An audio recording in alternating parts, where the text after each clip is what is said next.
Most beginner investors don't fail because real estate doesn't work. They fail because they didn't budget for what was coming. On paper, the deal looked great, but in reality, the hidden cost slowly killed it. Today, I'm going to expose the expenses nobody talks about, so you don't learn the hard way. If you want to build real wealth through rental properties, you need two key skills: finding good deals and avoiding bad surprises. This video will focus on those hidden surprises. Let's dive right in. First, let's talk about maintenance and repairs. Here's the truth: something will break. It's not a question of if, but when. As a beginner, you might be shocked to learn about the costs involved.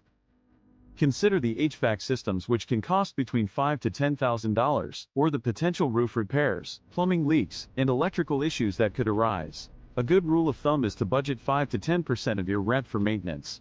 So, if your rent is $2,000 a month, set aside a minimum of $100 to $200. And this is just for average repairs, not the more significant expenses that can arise.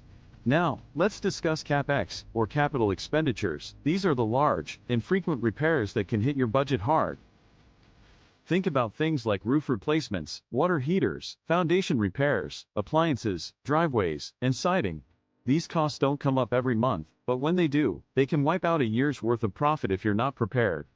Many beginners forget to plan for these expenditures, and they can be substantial. Another surprise can come from property taxes. You may buy a property thinking taxes are $3,000 per year, but reassessments can happen unexpectedly, raising it to $4,200. This can shrink your cash flow significantly. It's crucial to never assume that today's tax bill will remain constant forever. Always be sure to build a margin into your calculations. Vacancy is another expense that investors must factor in. Even good properties may sit empty for a time. Imagine losing $2,000 in rent for just 1 month. Now, picture 2 months without rent. That's a significant hit to your finances, making it necessary to cover your mortgage out of pocket. Smart investors typically budget at least 5% for vacancy because assuming zero vacancy is unrealistic in the long term. Next, let's address legal and eviction costs, a topic most would rather avoid.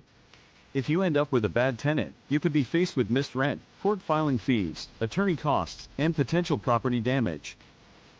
An eviction can rack up thousands of dollars in expenses, so screening tenants carefully isn't just recommended, it's essential. It's your protection against such financial pitfalls. Don't forget about insurance increases. Insurance premiums have been on the rise across many markets, especially in areas prone to storms, flooding, or wildfires. It's a mistake to assume that your insurance premium will remain flat indefinitely. Now, let me share the real beginner mistake. Many novice investors calculate their mortgage and subtract the rent, celebrating a profit of $200 without considering essential costs like maintenance, vacancy, CapEx, and tax increases. That $200 in profit? It was never real. This leads us to the smart investor rule: if the numbers barely work, they don't work in practice. Hidden costs will inevitably show up, so it's always wise to build a cushion into your financial plan. Conservative estimates win out in the long term. Before buying any rental property, it's essential to go through a simple safety checklist. Ask yourself, did I include maintenance? Did I budget for vacancy? Did I plan for CapEx? Did I verify potential tax increases? Is there a margin left? If the answer is yes, proceed. If no, take a moment to pause and reconsider your investment.